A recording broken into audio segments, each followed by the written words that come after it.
Hello everyone, এটা মহালয়ার দিনের ব্লগ। জয়দীপ সকালবেলা উঠেই আমার শ্বশুরকে আর মা কালীকে মালা পরিয়ে দিল। এরপরেই সে তর্পণ করতে বসবে। এখানে ঠাকুরমশাই চলে এসছে, জয়দীপও বসে পড়েছে তর্পণ করতে। ছুটির দিন বলে মেয়েও তাড়াতাড়ি উঠে গেছে। এখানে সে খাওয়া দাওয়া করছে। এরপর আমি রেডি হয়ে গেছি, কারণ একটু পরেই আমার মাসি আসবে। আমার মাসিকে নিয়ে একটুখানি পার্লারে, মাসি আর আমি পার্লারে চলে এসেছি। মাসি আসলে এখানে হেয়ার কাট করলো। আমার চুল কাটা দেখে মাসির ভীষণ পছন্দ হয়েছে, তাই সে এখানে হেয়ার কাট করে। এরপর আমরা চলে গিয়েছিলাম মামা বাড়িতে, কারণ সেদিন আমাদের মামা বাড়িতে লাঞ্চ ছিল।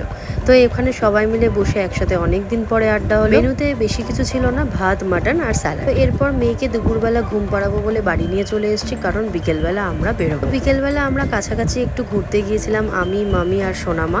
এই যে আমরা বেরিয়েও পড়েছি। চায়ের দোকানে আসতেই এখানে দেখলাম জয়দীপ আর মামা আগে থেকেই বসে এখানে আড্ডা মারছে। মেয়ে আমার এত বড় হয়ে গেছে, নিজের পার্স থেকে পয়সা বার করে সে নাকি চিপস কিনবে, তার এটা খুব শখ। মহালয়ার সন্ধ্যেটা তো খুব দারুণ কাটলো। তোমাদের কেমন কাটলো অবশ্যই কমেন্ট করে জানিও। Thanks for watching.